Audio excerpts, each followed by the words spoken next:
In the 1920s, the richest people per capita on Earth were not in London, Paris, or New York. They were the Native American citizens of the Osage Nation, living on a rugged Oklahoma reservation. They built grand stone mansions, wore Parisian silk, and rode in chauffeured Pierce Arrow luxury limousines. Beneath the red soil lay a curse disguised as a miracle, an ocean of crude oil worth hundreds of millions. And very quickly, the world discovered that when an entire community becomes rich overnight, their lives become cheap. One by one, under mysterious and terrifying circumstances, the Osage people began to die. Imagine standing in Osage County in 1921, where the air hung heavy with the sharp stench of oil. Thousands of wooden oil derricks pierced the sky like matchsticks, their iron pumps groaning day and night. Boom towns like Fairfax and Pawhuska exploded with greed,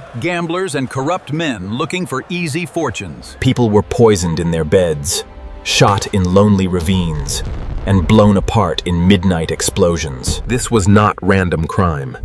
It was a cold-blooded conspiracy, a nightmare known as the Reign of Terror. The story of this immense fortune began decades earlier, not with wealth, but with exile and survival. Forced off their Kansas lands, the Osage purchased a rocky, infertile territory in northeastern Oklahoma. White settlers believed the tribe had made a foolish bargain on land impossible to cultivate. Under the shrewd leadership of Chief James Bigheart, the tribe made a legendary legal maneuver in 1906. They retained collective tribal ownership of all underground mineral rights forever, creating legal head rights. These head rights could never be bought or sold by outsiders. They could only be inherited. The first drill struck deep, unleashing the largest underground oil reservoir in North America. Almost overnight, millions of dollars in oil royalties flooded directly into the hands of the Osage. A community once pushed to the edge of extinction had become the wealthiest demographic on the globe, but immense indigenous wealth sparked deep jealousy and outrage across white American society. In response, the U.S. Congress passed a racist law declaring full-blooded Osage adults legally incompetent. White guardians were appointed to manage Osage bank accounts, controlling every single dollar they spent. An Osage citizen needed written permission just to buy groceries, clothing, or visit a doctor. Guardians routinely overcharged, skimmed millions, and treated wealthy Osage citizens like prisoners in their own homes. Yet the head rights kept generating staggering fortunes that guardians could not legally take. Predators from across the country flooded in, realizing the fatal loophole in the law. To get the millions, an outsider had only to marry into an Osage family, then ensure that every heir died, funneling the entire head right into their own hands. In May of 1921, the bloodshed began with the disappearance of 36-year-old Anna Brown. Her decomposing body was discovered in a secluded ravine near Fairfax, shot in the back of the head. Days later, another wealthy Osage man, Charles Whitehorn, was found murdered on an oil field hillside.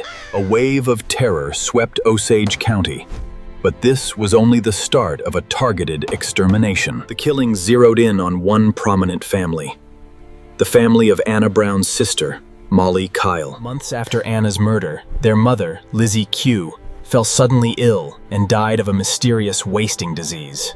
Shortly after, Molly's younger sister Minnie died in her 20s under identical, unexplained circumstances.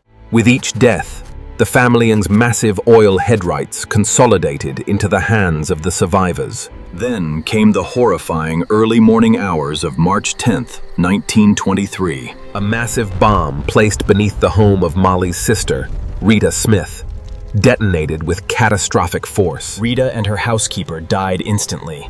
Her husband Bill succumbed to horrific injuries days later. The murders were no longer hidden in shadows.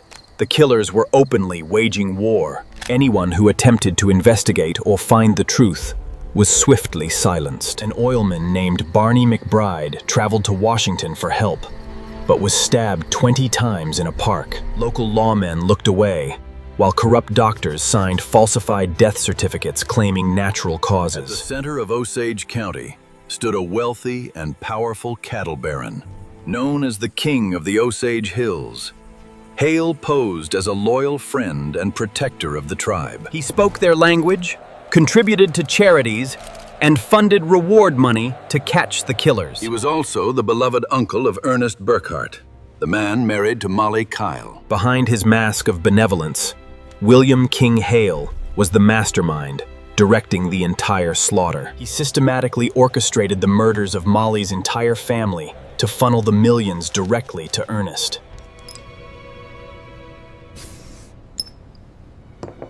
Molly Kyle was meant to be the final victim in Hale's multi-million-dollar inheritance scheme. Desperate for survival, the Osage Tribal Council secretly funded a tribal delegation to Washington. The case was handed to a young J. Edgar Hoover, head of the newly reorganized Bureau of Investigation. Hoover assigned Tom White, a formidable former Texas Ranger known for quiet integrity, to lead the hunt. White knew that walking in with badges would mean immediate ambush, so he dispatched undercover agents. One agent posed as a cattle buyer, another as an insurance salesman, and another as a medicine doctor. They listened in saloons, tracked hidden bank transactions, and slowly pieced together Hale's network of killers. Federal agents rescued Molly Kyle from her home just days before the poison could claim her life. Cornered by insurmountable evidence and facing execution, Ernest Burkhart broke down and confessed everything. In 1926, the untouchable king of the Osage Hills, William King Hale, was placed in handcuffs. Despite bribes, intimidation of witnesses, and death threats, Hale was convicted of murder in 1929. William King Hale was sentenced to life in prison at Leavenworth Penitentiary, his empire smashed forever. Molly Kyle survived, nursed back to health, and courageously divorced the husband who tried to murder her. Yet the true horror of the Osage murders extends far beyond William King Hale. Modern historians estimate that dozens, perhaps hundreds, of Osage citizens were quietly killed by other predators. Dozens of guardians, doctors, and lawyers who stole and murdered were never brought to justice. In 1925, Congress finally amended the law, barring non-Osage individuals from inheriting tribal head rights. This critical legal change permanently closed the bloody loophole that cost so many innocent lives.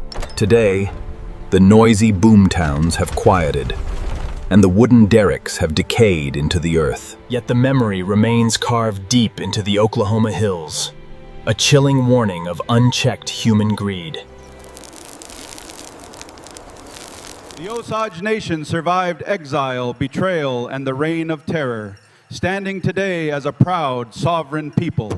Their culture, traditions, and resilience outlasted the greed that tried to wipe them from existence. If this untold story moved you, hit subscribe and turn on notifications for more deep-dive historical documentaries. Let us know in the comments below. What forgotten moment in world history should we uncover next?